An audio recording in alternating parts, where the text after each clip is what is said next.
Everything's a copy of a copy of a copy of a copy. Deja vu.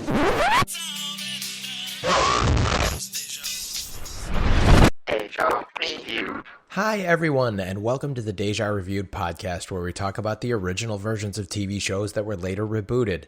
This is season 1, which we're calling In the Zone, discussing the Twilight Zone. I'm Michael.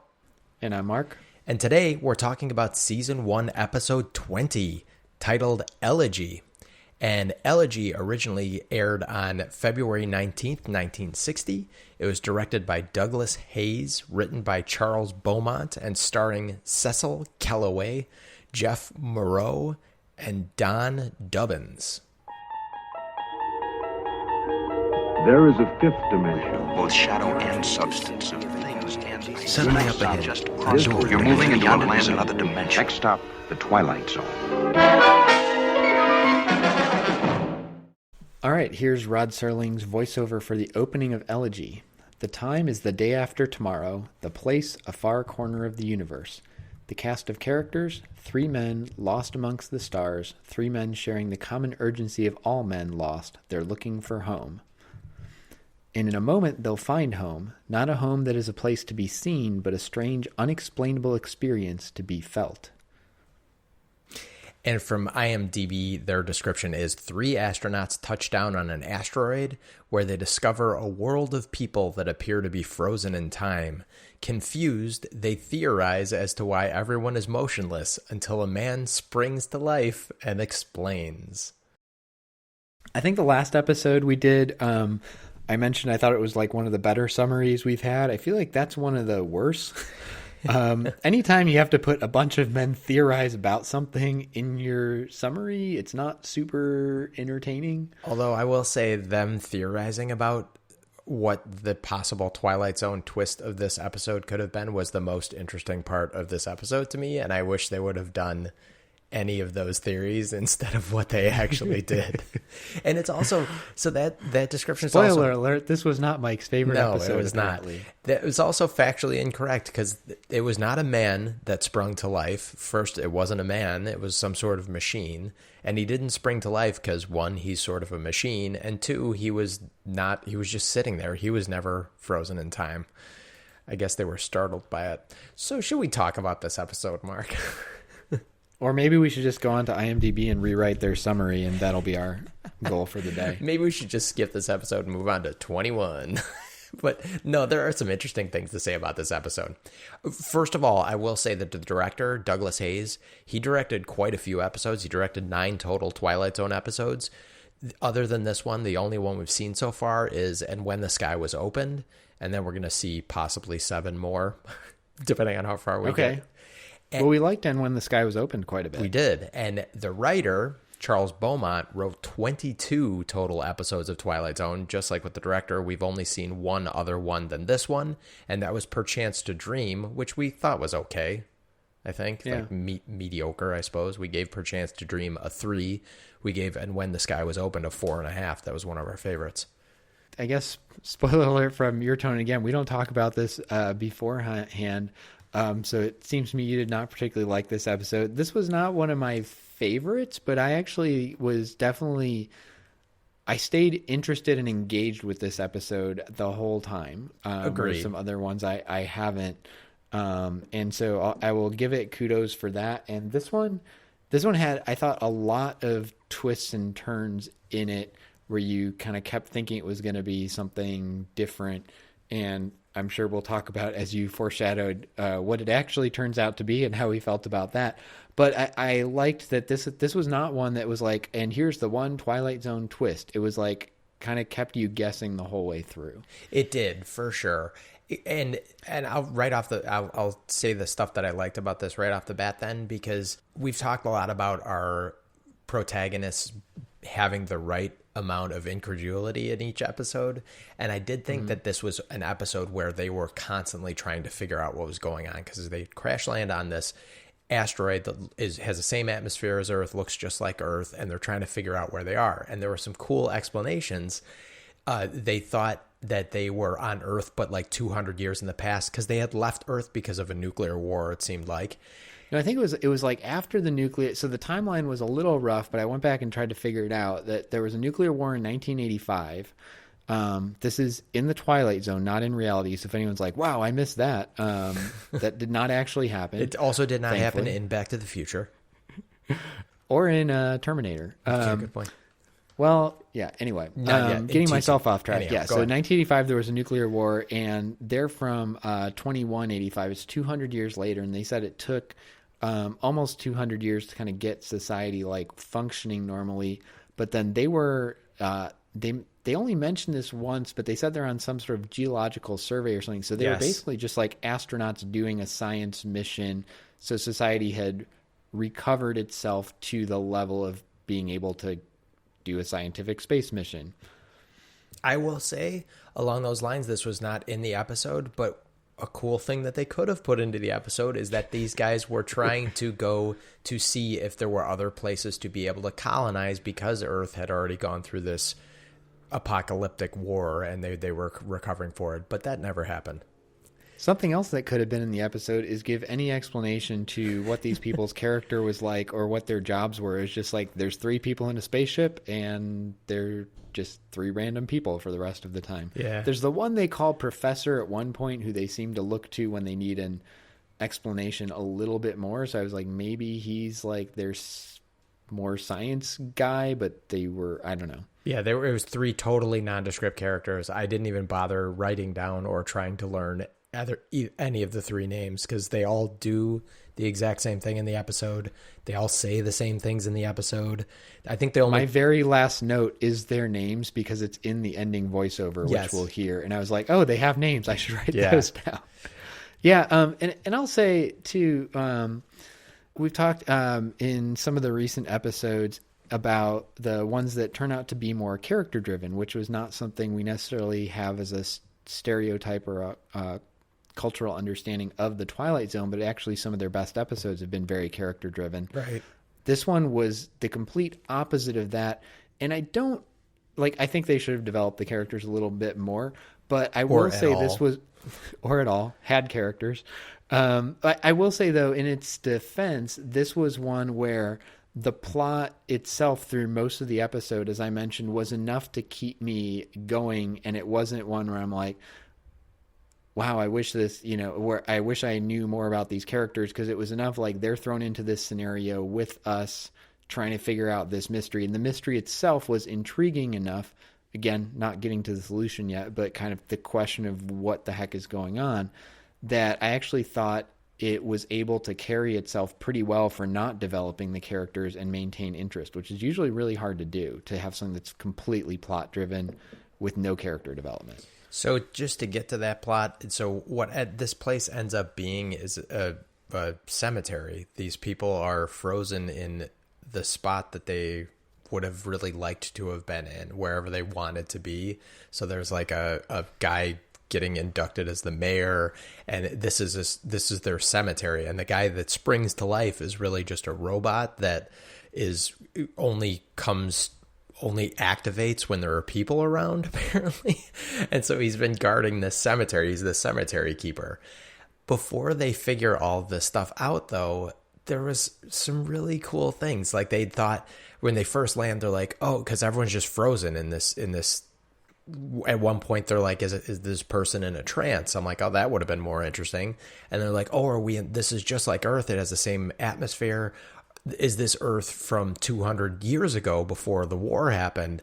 And right, because they see a tractor, and the professor guy, such as he is like, this is a tractor. It's a device they used commonly 200 years ago. And they see a dog that's just frozen in time.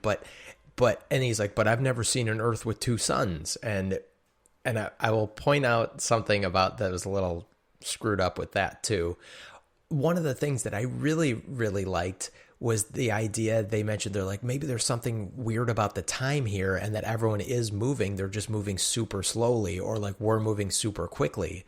I was like, that was actually my first idea when they first sort of saw the people frozen. I'm like, what if the people are moving at like time just passes at a totally different place?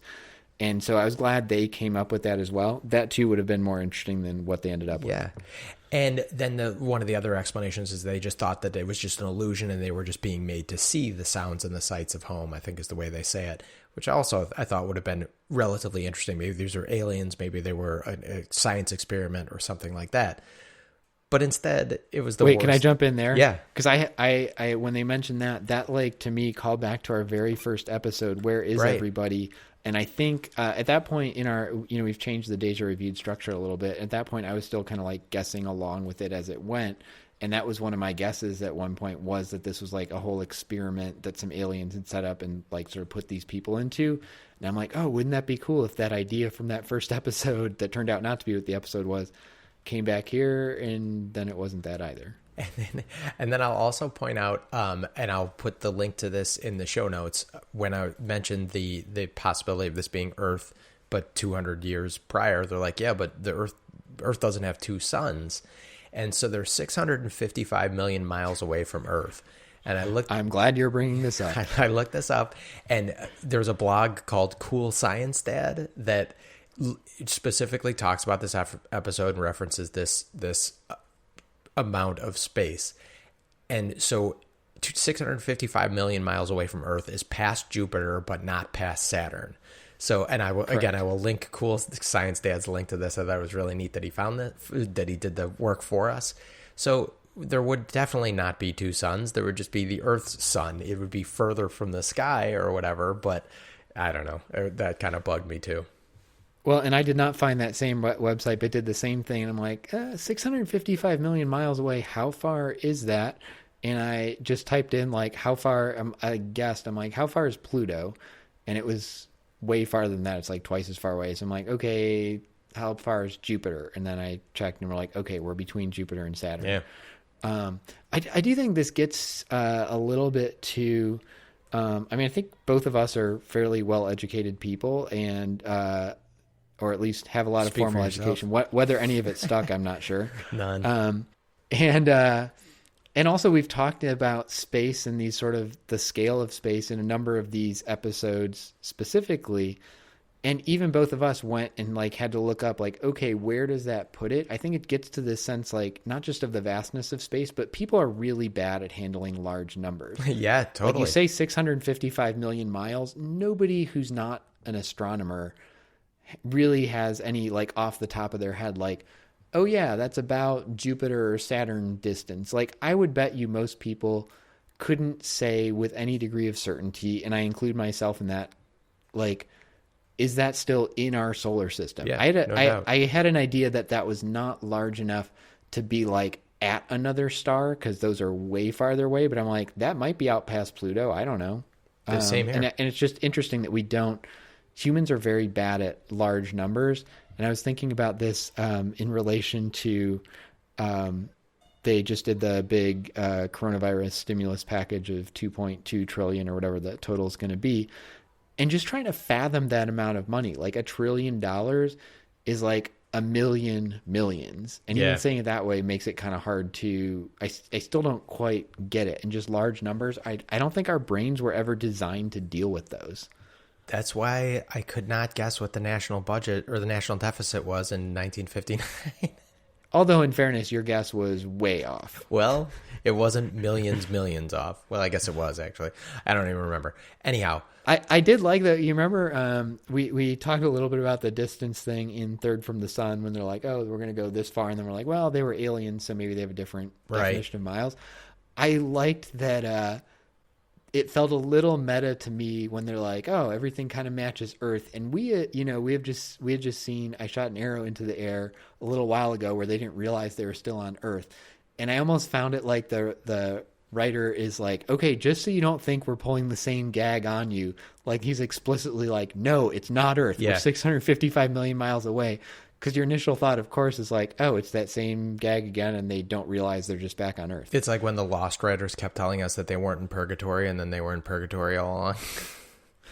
Or they weren't dead, or whatever the hell was happened at the end of Sometimes you just need to lie to the audience. Yeah. I did think maybe they had gone through some sort of wormhole or something, and they were back on Earth at a different time, which seemed to be borne out for, 10 or 15 seconds early on when they saw the farmer and the frozen dog. So speaking of these frozen people, this was one of the most distracting effects episodes that we have watched so far. The ship landing right off the bat was bad. It was just bad, this rocket ship landing.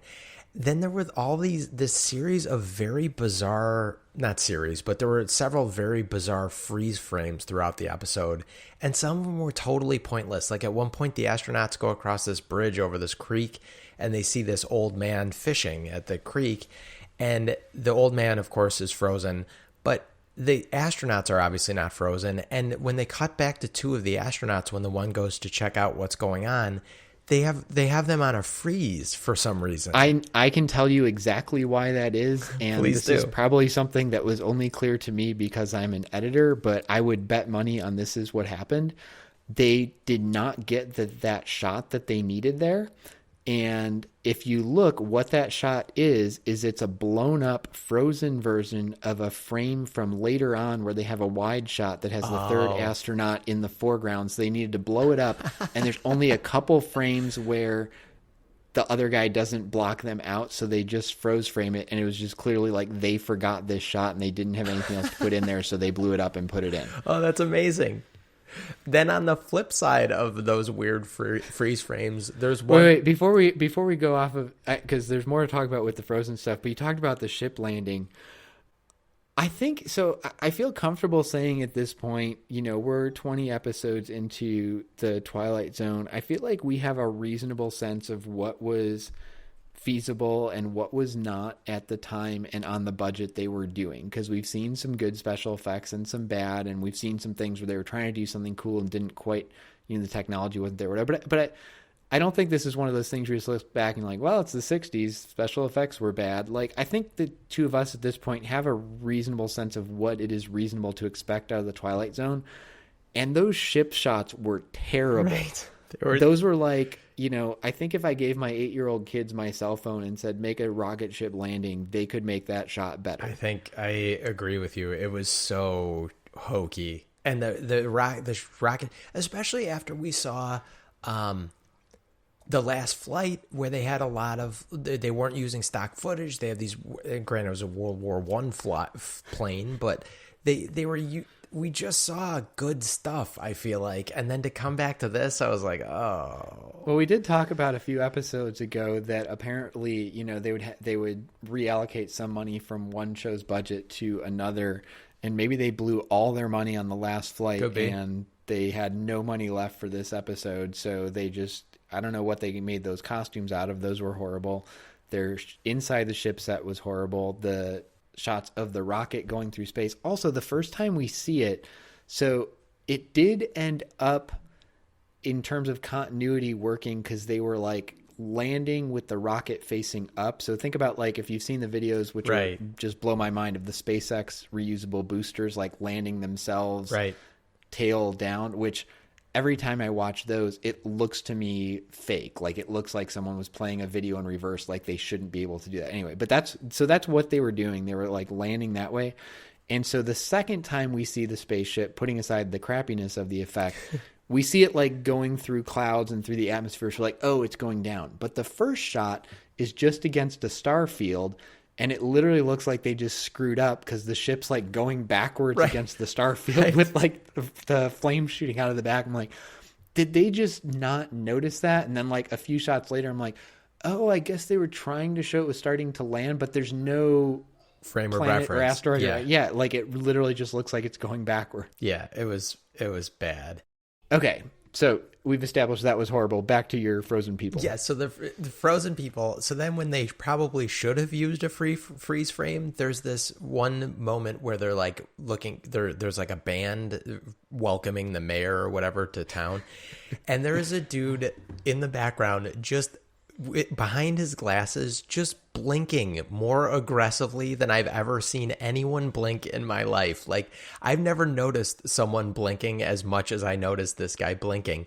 No one else, all the other actors that are just standing there like statues are standing there frozen, and this guy is just blinking so often. I was like, why do you need to blink this much? It was so distracting and weird. Well, there's a lot of extras in that scene, and they were only able to find so many extras who can not blink for upwards of a second. Yeah. Oh, it's so weird. And yeah, no, that was one of those things where there's several other episodes where things that are supposed to be frozen, you kind of like see the people like trying to hold their pose and like shaking a little bit, or not breathe. Yeah. I noticed that in the one where they shot an arrow in the air when one guy's supposed to be like dead on the ground and you could see him breathing. Well, I still breathe when I'm dead. But so some of those I was willing to like, look, it's a TV show budget. They don't have the ability to like build these all as fake people or to, the time or money to do the compositing of like, okay, let's freeze frame those and then have the actors like walking through that as you would do in something like, I'm thinking of, I know your favorite movie, in The Matrix, but they're doing one of the training things and Morpheus and Neo are like inside this thing with all these people walking, and Morpheus says like freeze, and all the people literally get frozen and they're walking around them, but the people are not moving because it's a visual effect. And here they're basically just telling people like stay as still as you can. And I was willing to cut him some slack on that given the TV budget, but yeah, I don't know about the guy who was like blinking heavily, or there were a couple other people who like just did distracting things where like they're trying so hard to not move that you see them like moving. Not moving. Yeah. You see him trying not to move. Yeah. It was just so bizarre.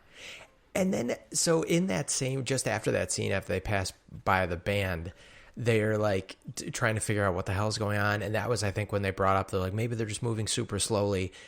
And then one of the astronauts, they see this old grandfather clock, and one of the astronauts is like, this clock has no hands. And I'm like, that is the least startling thing that you should be concerned about right now. It was so like, when I always teach my improv students, I'm like, when someone pulls out the loaded gun, don't go back to the fact that they just called you a jerk, because now the loaded gun is the most important thing that's happening in that scene. So and there's like this dramatic music trill. I'm like, this is why I wrote the same thing. This is my note. This clock has no hands, all capital, ... and then music cue, bum, bum, bum. It was so, I was like, what the fuck is happening in this episode? It was so Did you also weird. notice none of them thought it was weird that there was, because they still, as far as they know, are on some sort of like alien town that happens to like look very much like Earth. Right. There's a portrait of George Washington in the town hall they all are standing right in front of, and then walk past on their way out, and none of them like comment on that. That to me would be bizarre if I'm on another planet that has a portrait of our president. Okay, and then another weird thing that has to do with sort of this time and like all this stuff that I thought could have been interesting possibly. After they are in the mayor's house with this whole scene, one of the astronauts is like, okay, let's split up, explore the place, and we're going to meet back here in 1 hour. And they're like, okay. And then right before they're about to walk out, he's like, now remember, we're going to meet back here in 1 hour. And they stress it so aggressively. I'm like, okay, maybe this is going to be cool. Maybe one of them is going to come back in 5 minutes and be like, where the hell is everyone? He's going to wait like 6 days for the other two to come back, because there is something weird going on with the time in this planet or this asteroid or whatever. But nothing interesting happens. I don't know why. It was weird. I thought the same thing. I thought, and you're right, like they emphasize it so much. And that's one of those things like in any screenwriting, but particularly when you only have, 22-minute episodes. And we've talked about in a number of these episodes where they're like tight on time, trying to cram a lot in. I don't know if this was necessarily one of those, but no. But like certainly you don't need to spend the time like saying that twice and emphasizing the specificity of it's 1 hour. And I thought the same thing. My guess was that they were going to split up. One of them wasn't going to come back. The other two were going to go look for them and find that person was like now frozen somehow. Especially right after the clock having no hands, like something. Right. And it almost made me wonder if if this had been like Lost, for example. Everyone talked about how the series seemed to sort of wander in, and I very much like Lost, but seemed to wander in and out of what the hell the focus was.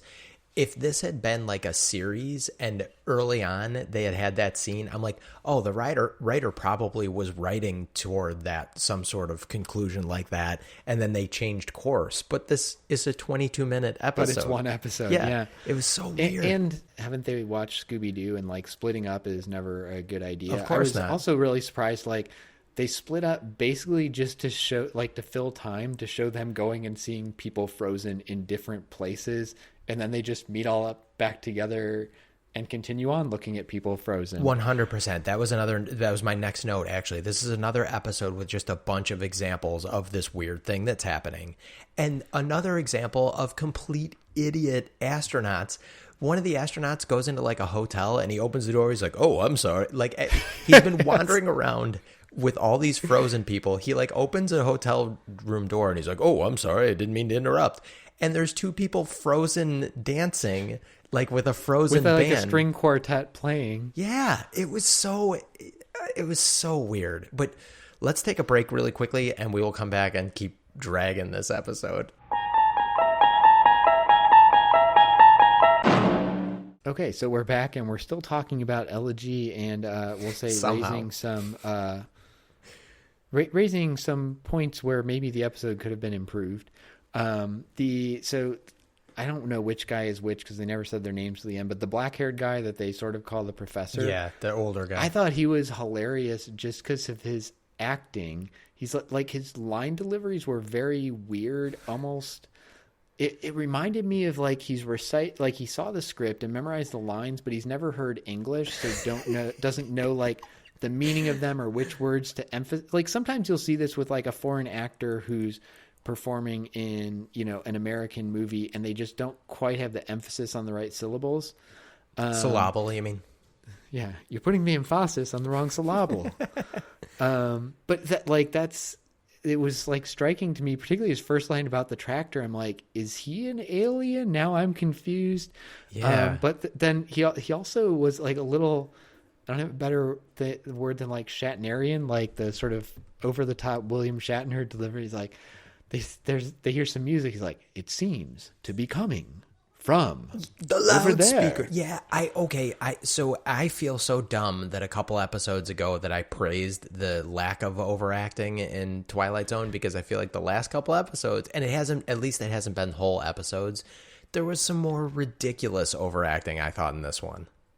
Well, and I think this is one of the things you see with this and with an anthology style series, which again is something that, based on the minimal amount of research we did, apparently used to be more common, but you don't see a ton of it now, is that you can get so much variation between the episodes. And I know one thing, we've talked about like, well, who directed and wrote each episode, and, some of the directors we've liked better than others. Some have been inconsistent, which maybe this one will fall under based on the past one episode we had seen. But I've read things talking with TV directors, and particularly when they talk about going on like a long running show. So, let's say it's Friends and you're coming in and directing an episode in season 7 or something. Right. Like, you're not going to tell those actors how to perform their character. Right. Like, they know those characters much better than you do. Yeah. They are those characters. And you're basically there to make sure and I don't want to like minimize the role of directors in long running show, because they still have to like make sure people hit their marks and they'll find ways to punch up the jokes or get the rhythms right and stuff. But you're not shaping the performance the same way as like somebody on a feature film or somebody directing like a pilot where they're trying to figure out the episode. But in this anthology series, I mean, really every episode, the characters are all new. The actors don't know them. The directors don't know them. And so you get this variation. So I don't think it's wrong that you were talking about that we hadn't seen a lot of overacting, because we had just seen some episodes that had some really strong performances, really subtle and nuanced, and then we've just also had some episodes that are really overacted, and that was one of these. Also, did you notice again, I don't know which guy is which, the guy who I think he might have been the captain, he had kind of like the more chiseled face of the two light-haired guys. You're talking about. He always looked like he wanted to punch somebody. And I don't know if that's just his like resting face or if that was his acting choice to kind of like just look angry all the time, but I just like, every time you saw a close-up of him, like, oh, he's going to punch somebody. I wish someone had thrown a punch in this episode, because then I would have... They should have punched the robot old guy thing. They should have punched the writer, is who they should have punched in this episode. I did have an idea. We were talking about the like special effects stuff to flash back for a minute.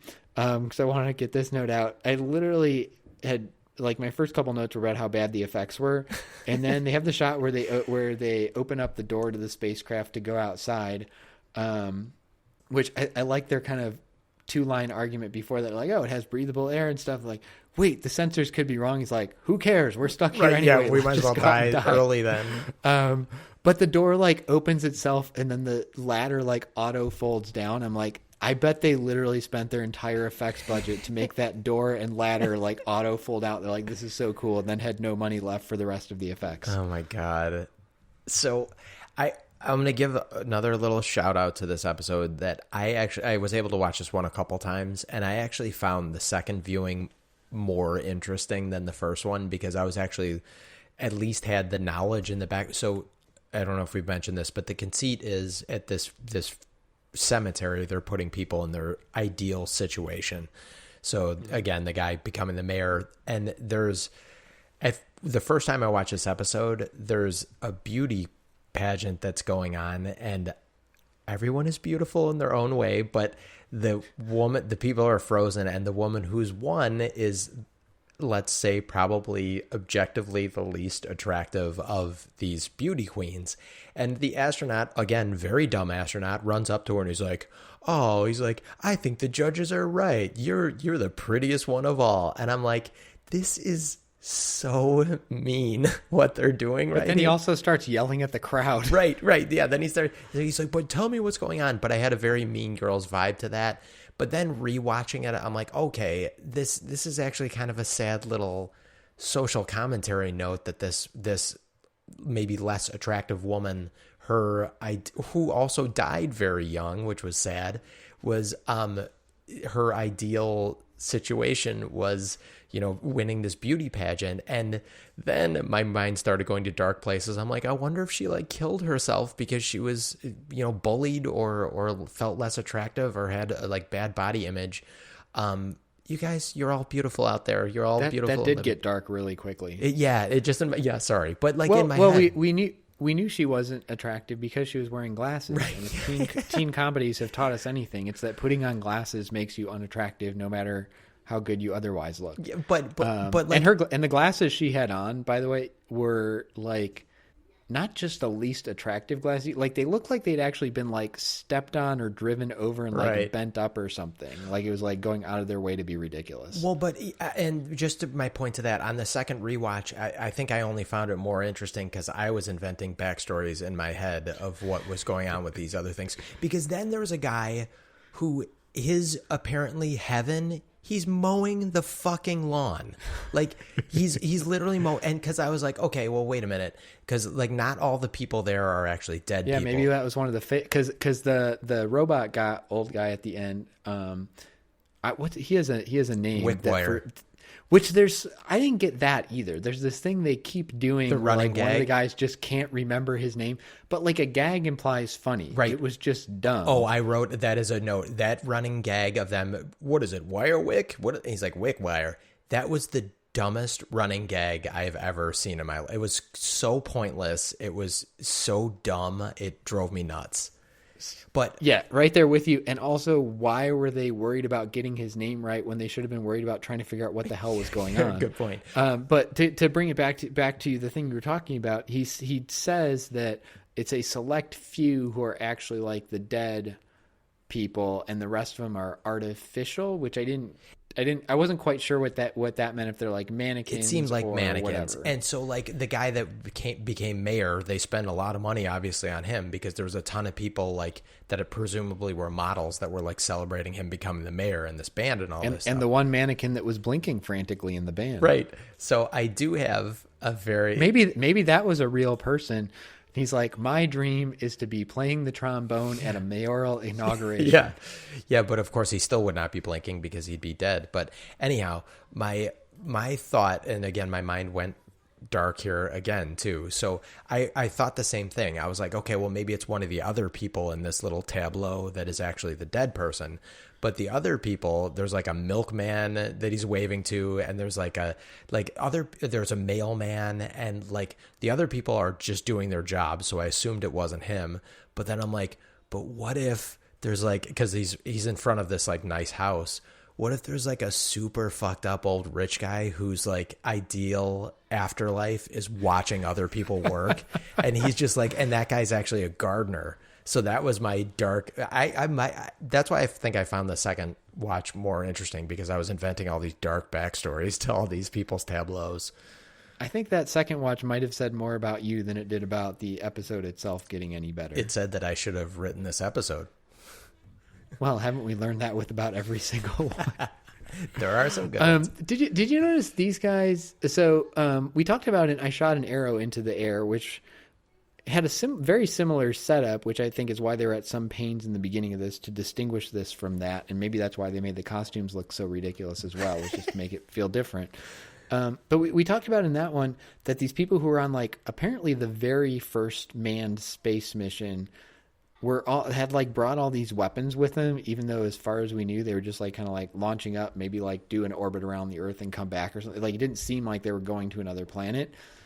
These guys seemed like they're exploring an alien world with life forms. They should have had the weapons that the people in I Shot an Arrow had. I just thought it was weird that in I Shot an Arrow, they made a point to give the people weapons in a place where it didn't really make sense, although I guess they needed them for the plot. Whereas here, like, yeah, if you're out exploring new planets and such, and you're not sure what the life forms are, like maybe I would want some kind of a weapon. And instead they just have these suits that look like they have tires around their knees and elbows. And such. It looked like they cut up like a Gore-Tex jacket for like their collars. It was very, very strange. Did you think maybe when we first met Wickwire that this was like some kind of giant doll set for him? Like yes. He was an alien who like this is what he plays with and was not expecting actual live people to come in? 100% thought that. Or like a zoo kind of, or like just like a big diorama, something like that. Yeah. I think there is a later episode with a zoo, a human zoo, so sorry to spoil it. I will say, in the similar to what you did, trying to point out some things we did like. I really liked their twist right at the halfway point, going into the commercial break, because these guys have been wandering around, and I was really at the point like there can't just be another 10 minutes of them wandering around seeing things frozen, because they've hit that beat so many times already. But the one guy like yells at the crowd at the beauty pageant and storms out. And the camera stays in there for a second, and we just see a guy like turn around, and the camera pushes in on his face, and he's like kind of smiling. And then we go to commercial. I'm like, that's a really good commercial break. So I'm like, wait, somebody else has been alive, and like watching them pretending to be sitting still. That's fascinating. And that guy, that definitely pulled me into the next. And that guy was Wickwire. And the second watch through, I watched the crowd to see it, and he is sitting in the crowd all still before then, which was kind of neat. Although I don't think, I'm not sure. Why is he pretending to be still there, but then later on, like, just moves like, okay, let me talk to you now. Like, I kind of wondering if that was a little bit fun. of recon for him to see if they did have weapons or they had nefarious ends. Because at one point he does. So then, of course, Wickwire gives them something to drink at this house. The astronauts inexplicably drink what he gives them to drink. They all start dying, and they're like, why us? And by the way, that line reminded me of the super creepy line from The Strangers at the end when Liv Tyler's character is like, why are you doing this to us? And the person with the mask is like, because you were home. Do you remember that movie? It was... No. Oh, God. It was the one with the creepy, like, doll face masks where they just break into this house and torture this couple. What's her name? Liv Tyler is the girl. I forget who the guy was. Super creepy. Is that the Michael Haneke movie, or is that a different one I'm thinking of where people with the mask break into a house and torture people?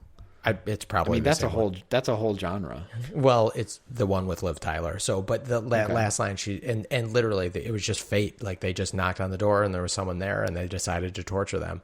And there was no reason for the only thing there was. The reason here was fantastic though. Like that was a great line when he's like, "Why is like because you're here and you are men, and while there are men, there can be no peace." Yeah.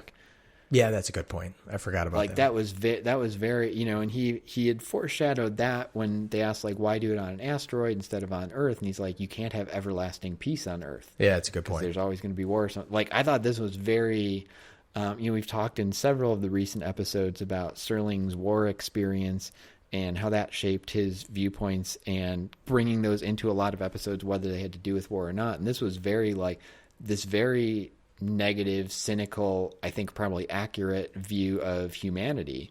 That's a good point.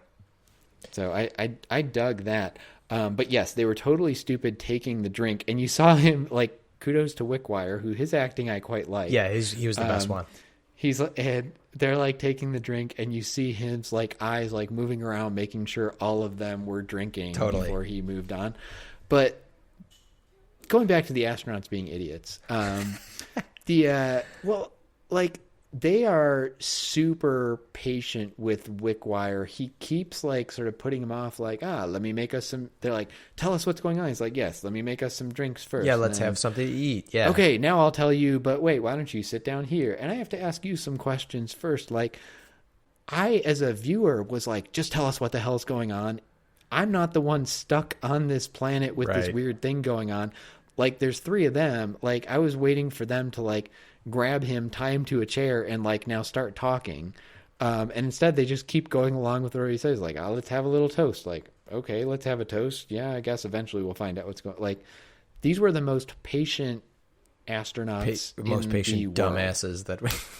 Right. I'm not saying they were smart about it, but I was like, I would not have been that patient. You know, I'm just looking through my notes, and like halfway through that conversation where things kept like changing, because we don't really the episode's basically broken in two. So the first half of the episode is basically just them seeing everybody frozen. The second half, very early on, they meet Wickwire, and it's kind of him delaying the explanation till the end of the episode. But basically almost the entire second half is in this house with him explaining things. It just takes a while to get to the point. During that second half, I wrote a note to myself that said, this remains one of the more moment-to-moment intriguing episodes since it keeps throwing plot curveballs and changes at you. I really hope it comes together in the end. And then like 5 lines later on my note, I'm like, it did not come together.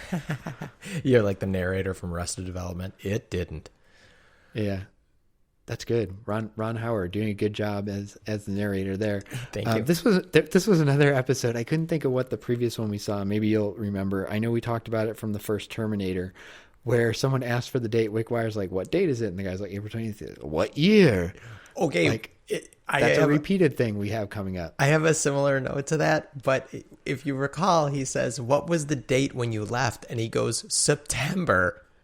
Just September. I'm like, who the hell would ever say, what date did you leave? September. Like, that was so... But yes, and then they, of course, do he didn't have time to say a date because they had used up all their time explaining it was exactly 1 hour and misremembering Wickwire's name. That took up all the episode time. Also, could he have foreshadowed it any more? Like, yeah, just before I answer your questions, tell me what your dearest wish was, because everyone else here, I've like... buried in their deepest wish thing. I'm like, shouldn't that be a red flag? Right. 100%. One modern thing I just want to point out, the afterlife is such a weird concept, or like how people treat dead. I know has been, since we've been humans, there's been basically some way to honor or respect the dead. And I get that it's hard to fathom just being gone, but I don't believe in the afterlife. And for people who don't believe in the afterlife, I was thinking about I'm like, what a crazy thing to like waste the dead person's estate money on doing all this and like sending them to this asteroid and having this. But I'm like, it's really no dumber than spending like $25,000 for a fancy box to put your rotting corpse in. And I just want to point out, if any of you are funeral industry people that are listening to this, stop listening to our podcast, because you're vultures that are preying on people at the worst possible time of their lives. Anyhow. And I will push back on that a little bit and say, two things. One, in the more general philosophical sense, I think the funeral is for the people that are there, the people who are still there. Yeah, and so throw a party. I was just at a funeral in the past couple of weeks of a family member, and I think it was that action itself was cathartic for a lot of them, I think, and they needed something there. And maybe there could be a different way to do it. But to your point about it being cheaper, we had this conversation with the Lonely, like, yes. Whatever you think of the funeral cost, the cost of sending the body out to this asteroid with all these props and like putting a breathable atmosphere and everything on it, that is a gigantic waste of money, orders of magnitude larger than anything you could be doing on Agreed. Earth. I will say I did like the thought, and again, this is not something from the episode. This is me inventing in my head. My favorite series of books, well, one of on my Mount Rushmore of favorite series of books is The Hitchhiker's Guide to the Galaxy. And I loved, because at one point Wickwire was like, oh, I thought you might, and maybe that's why he was watching him. He's like, oh, I thought you might be from like Shady Acres or whatever the name of the funeral home director is. And I loved the idea of, I love what Hitchhiker's Guide to the Galaxy does in just kind of making these fantastical space travel things and futuristic sci-fi concepts very mundane. Just the fact that, yeah, there behind this, there would be a funeral director that ran this asteroid. Right. I thought it was kind of neat. But again, we're sort of inventing that. Well, there were some things hinted at there that I don't think were followed up on that I was still unclear on. Like, I wasn't sure. Like, it didn't sound like this was actually Earthlings buried here. It was like from somewhere. They're from some other planet or something. I was a little confused about that. Oh, see, I thought for sure it was Earthlings because that's why everything looked so similar to Earth. I was confused as an attorney, though, how he did not make those astronauts sign some sort of contract before he killed them and put them into stasis for the rest of their lives. And that, you know, that was the other thing too that I thought the idea of, you know, what's your most happy moment, or what would you really like to be doing? Mowing the lawn. And somehow like existing in that moment forever if you were conscious. Yes. There's something interesting about that, but the fact that they were basically like these were just there was no implication, at least anything that comes out of the episode, you'd have to just invent this, that these people were aware of the situation they're in or anything. It literally was an alternative to putting them in a coffin and burying them. That was the most bizarre. Like, whatever you think of the afterlife or what you should be doing with your body, I certainly have no interest in having my body like propped up on an abandoned planet, like addressing people as if I'm the mayor or something. It was super weird. That's weird. Yeah, and especially since, like, I mean, there didn't seem to be any indication that this was a cemetery where people would go visit and like see them in these scenarios. Although I guess they could, but how could you? It's on an asteroid. It'd be millions of dollars just to go visit. Well, and you already blew your millions of dollars getting the dead body there. That's my whole point. Screw you, funeral industry, you vultures. Space funeral industry, which is a thing, isn't it? Right? Like they like cremate you, put you into a tiny canister, and they like probably get like blasted into space. I think that's a thing. So I'll let you do any final wrap-ups. I do want to get to the closing narration, and then after that, get to the most interesting part of this episode, which I know we're going to talk about. But if you have any thoughts about the episode before that, because I'm done. I have one other thought, but I want to bring it up when we actually do our star rating, because it kind of applies to that. I'll give one last shout-out to the director after we criticize so much of their work with the actors and special effects and everything. There were a couple really interesting camera moves. I actually didn't necessarily think the camera moves were particularly useful to the story or anything, but they were nice moves. So one is when they're in the ship before they get off at the start, and the camera kind of like tracks over with them as they're checking out the instruments and booms up to be like looking down at them. I'm like, oh, that's kind of an interesting look. And it also had the effect of then when the door to the spaceship opened in the background, you could see the ground under them. So you immediately got to see like what they were going to land on. I'm like, oh, that's kind of cool. And then the other one, which was inexplicable and I don't think really justifiable as a story element, but was a well-executed shot. So it was the wire wick gag of shots, completely pointless. Yes. And well, it's literally the kind of thing we talk about when like a student would bring it in a storyboard and they'd be like, so why is this doing this? Because it doesn't seem to do anything for the story. And they'd be like, because we got a Steadicam for the day, and so we thought it would be cool if this is on Steadicam.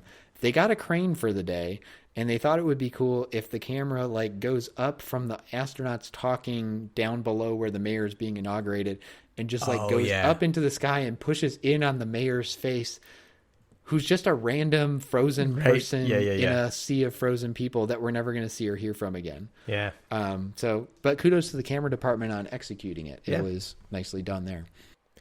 Okay, should we close the narration now?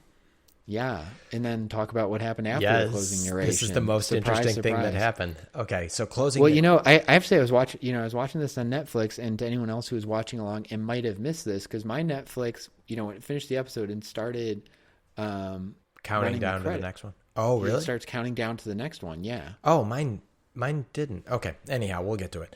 So the closing narration: Kirby, Weber, and Myers, 3 men lost. They shared a common wish, a simple one, really.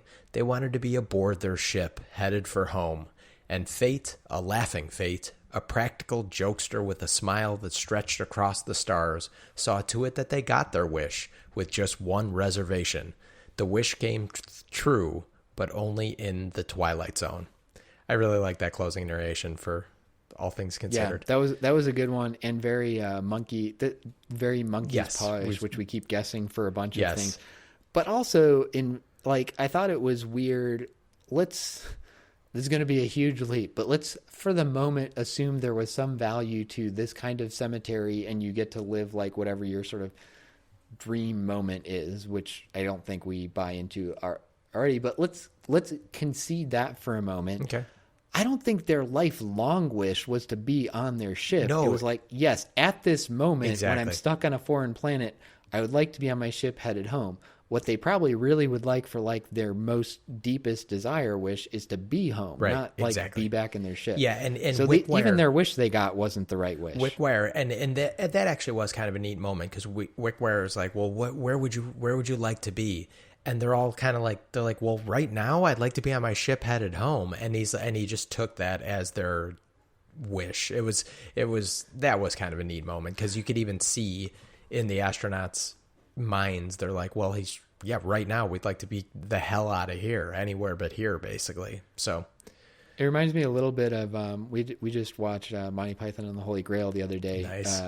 Well, because there've been so many like memes and stuff coming up from that with its relevance to the current situation, and so somebody posted a good one with you remember the scene where I think it's Lancelot, is like running towards the castle because he thinks he's going to rescue the princess. Yeah, we've talked about this a couple of times. Yeah, and that was like another anyway. So we were rewatching that, and it reminded me of the thing where they're at the Bridge of Death at the end.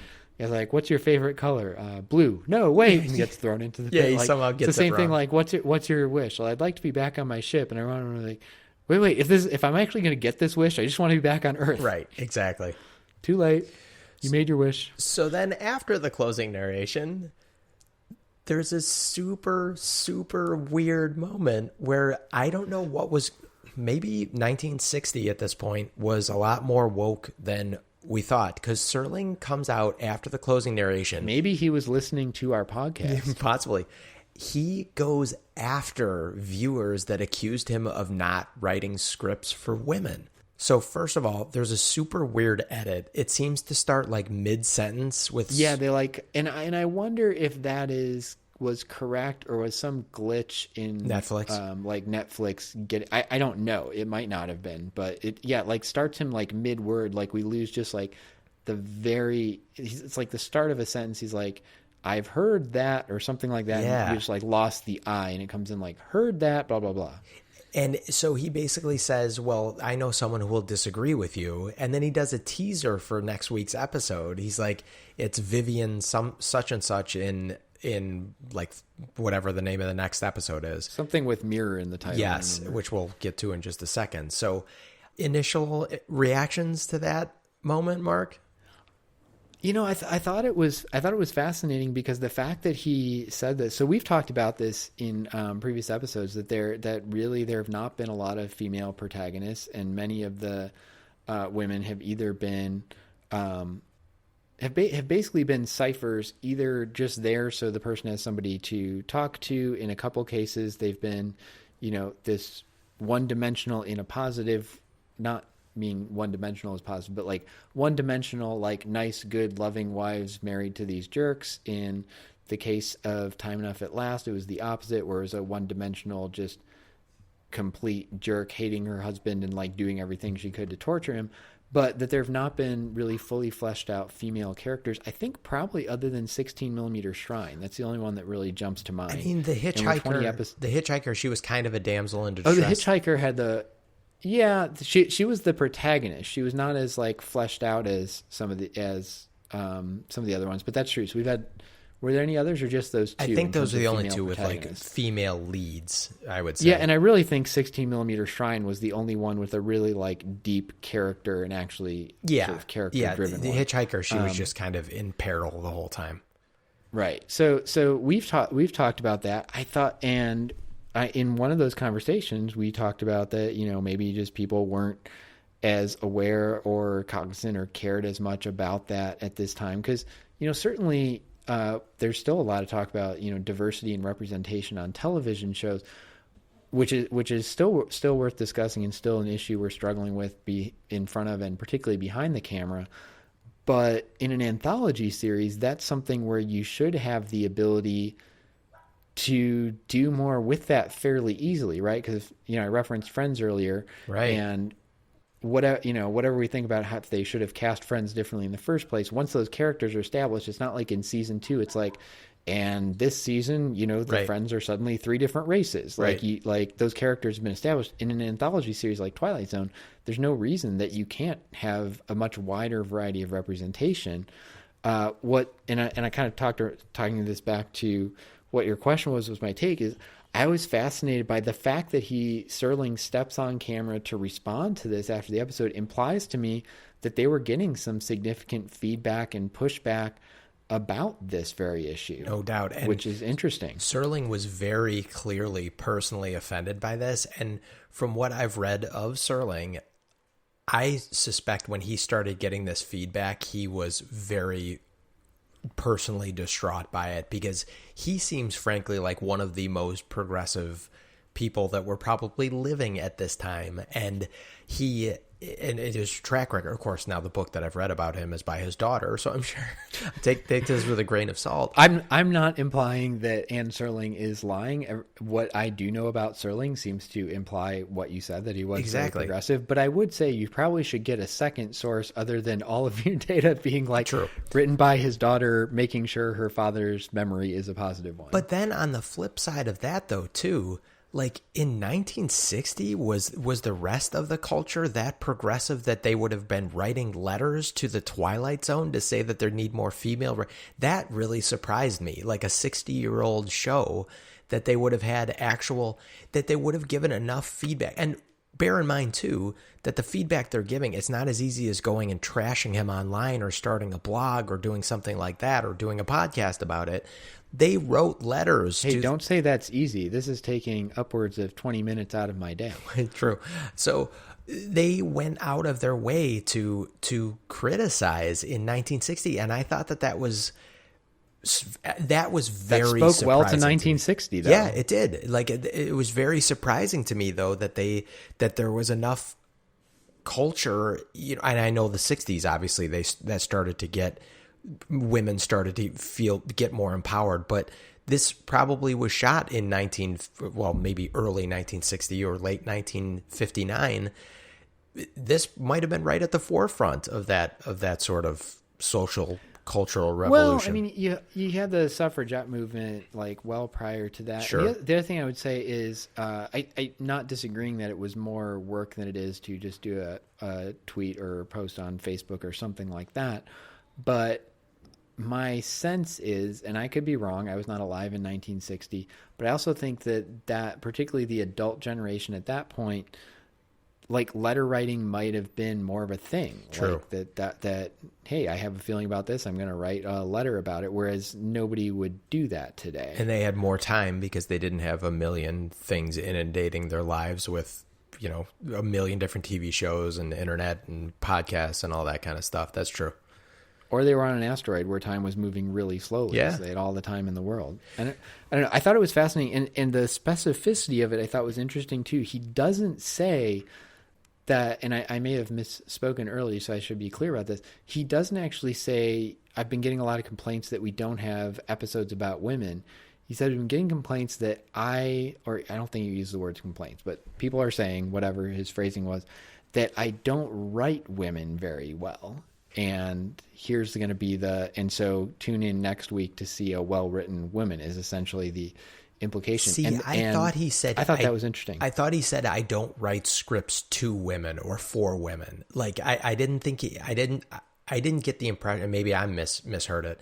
I didn't get the impression that he was saying that he can't write dialogue and characters for women.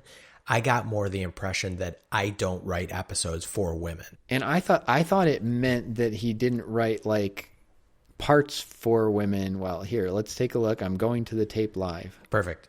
By tape, I mean Netflix. So, and while you do that, and I think maybe we both kind of heard the same thing and are interpreting it differently, but my thought was, when he's... I'm trying to listen. Stop. Okay, here, hold on a second. Let's settle an argument that I'm not at my best when writing scripts for women. Yeah. That's his exact line. That's what I thought. So, and Vera Miles will disagree. And so I guess we did kind of both hear the same thing. The way I take that, though, is that he's not writing, like we just said, scripts with like a strong female protagonist. And because then he says, but someone would disagree. Vivian for next week is basically would disagree. So I essentially saying I wrote this script, and frankly, he should. And I don't think I'm disagreeing with you about that it applies to the protagonist, but I thought it was an interesting choice that wasn't like that the Twilight Zone or I am not writing female protagonists. It's like writing scripts for women. Like I just thought was an interesting, his word choice there I thought was very particular, and we know he's particular about his word usage. Do you think, so is your interpretation that he's saying that the Twilight Zone as a series is not written for a female audience, or he's saying that there aren't strong female characters in the Twilight Zone, or a third potential possibility, or that there are not parts for women, whether the characters are strong or not, there are not parts for women in the Twilight Zone? I interpreted it as the latter, a combination of the latter two, both that there's not enough female protagonists, but also that even in the smaller parts, the things written for women are not his best. Okay. And that's how I kind of interpret it. I don't think that anyone was saying that like he's not writing good dialogue. Like the women are all believable, if not one-dimensional and shitty, unimportant. Right, but I think it's the one-dimensionality of it. Exactly. Yeah, but okay. Yeah, I think we're on the same page. And now we're doing like the conversation thing. Like, let's listen to his line again and interpret exactly what he meant with it, which I guess we'll find out in next week's episode. But no, I was trying to think of anything equivalent to this that I've ever seen in another episode, and I can't. Actually the closest thing was would have been like in some comic books where there's like the forum where people can write in letters, and the like Stan Lee back in the day would respond to them in a later issue of the comic book. But I couldn't think of anything like this on TV. Do you have a... Well, my only thought about that is like, obviously Sterling is breaking the fourth wall every time he's narrating directly to the audience and explaining stuff to us. But this, I can imagine sitting in February 1960 and seeing this, and this is a lot more invasive penetration of the fourth wall. Like he's basically calling out, hey, like, can you imagine if because obviously anyone that's writing a letter is watching this show regularly. So can you imagine sitting there knowing that you wrote a letter to CBS or whoever originally published it or aired it, and seeing Sterling come out at the end and basically call you out? It was so bizarre. I don't think I've seen anything. Tell me that wouldn't encourage you to write more letters, though. Like, holy crap, my letter actually worked. He read it and is listening and responded live. Like, I'm going to start writing a letter to every show. In the pre-internet era, I would say I can't imagine this. This is so strange. This was such a strange rebuttal to spend airtime. And like they obviously shooting things costs money. Like they paid to basically be like, screw you guys, we're going to prove you wrong. and to do a trailer for the next week, like next week on Twilight Zone is essentially what he said. I bet their viewership the next week was crazy up. Yeah. Oh, I bet it was crazy good. Well, and you mentioned he breaks the fourth wall when he does the voiceover, which he does, but also let's remember that I know in some later seasons you actually see him right as he's doing those. To this point, the voiceovers have just been voiceovers. We've never seen Serling. And I still, I think I'm just misremembering. I never went back and looked, but you're right. You've got to be right about that so far. No, we've never seen him doing a narration. This is like his first appearance too, is not just breaking the fourth wall, but like talking to the audience in this meta way about making a commentary about their commentary about the show. Which would also be kind of spooky if you're watching that show and you see this guy for maybe the first time that you've never even seen him before. You're like, who is that guy? Yeah. Well, I wrote a letter to the Twilight Zone, not this guy. Right? Who is it? And I don't think he introduces himself. I mean, it's implied, obviously, and you hear his voice and all that stuff. And I'm sure, frankly, maybe it's not Rod Serling. Yeah. Maybe it's an impersonator. Yeah, it could be. Well, all right, let's move on. Should we? That was fascinating, and it did make me like really curious about the next episode because he also like, I think you're right. He's kind of calling these people out, but he's also laying down a marker for himself. Like, if that next episode really doesn't have like a strong female role as the lead and a fully developed character and stuff, like he laid down a marker that it's going to, and we're gonna find out next week. But first, before you guess what that next week's episode is going to be about, do you want to rate our sweat levels and rate this episode? 1. I didn't see any sweat on anybody. So Wickwire sweats a little, so I had a 2.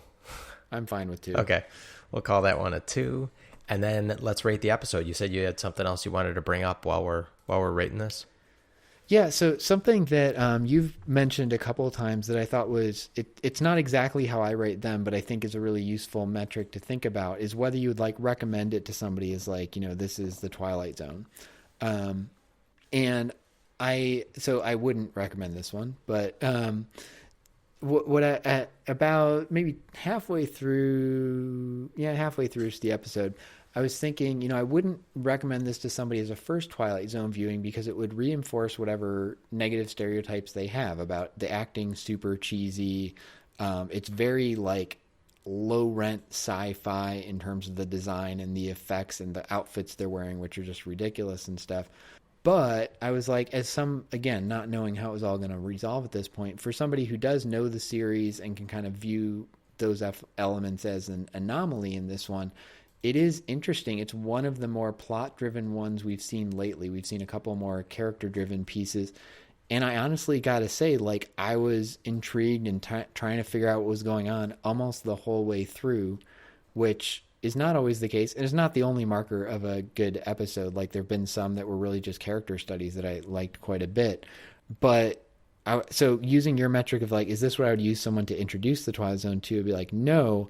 But I think it has a lot of classic Twilight Zone elements that if you were familiar with the show, like, and saw this, like, this is one you would immediately be like, oh, this is a Twilight Zone. That's super interesting you say that, because my note in rating this, I was like, I kind of want to give this a 1, but I certainly liked it better than The Fever, and it certainly was definitely more Twilight Zone-y than The Fever and then some of these episodes. So I was kind of landing in the neighborhood of 2.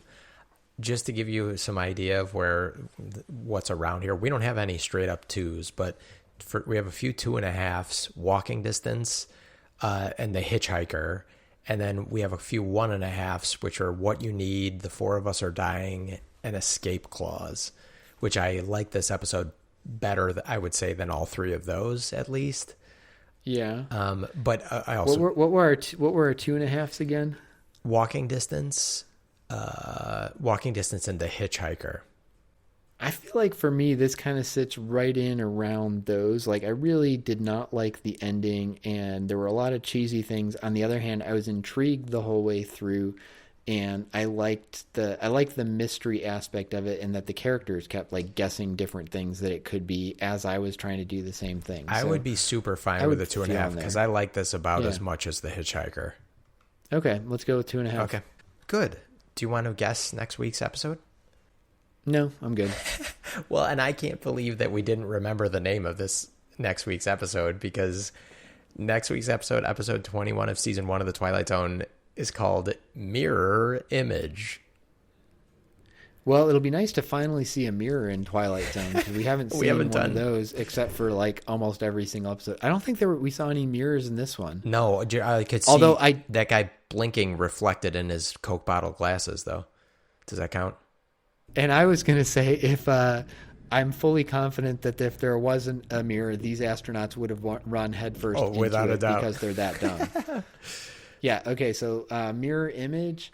I'm gonna guess it's something where somebody like looks in a mirror and sees the reflection of their world, but the world on the other side of it is actually like has a life of its own, and things are happening differently there than in their own life. And I'm going to guess it's a female protagonist based on the teaser we saw at the end of this. And her name is Vivian or Lillian or something like that. And there's probably also a monkey's paw situation. I mean, that's just a given at this point. Monkey's paw. So thank you all for listening. This was Deja Reviewed. Next week's episode, as we said, is episode 21 of season 1 of The Twilight Zone, called Mirror Image. It is on US Netflix. If you want to check it out before you listen, feel free to leave us a rating and a comment wherever you're listening to us. And if you're enjoying the podcast, please subscribe, because that really actually helps us out, probably even better than rating it would be. Or you can also find us at dejareviewed.com, and you can leave us a voicemail or a text message, see all of our social media connections, and we hope that you tune in next week. Deja Review.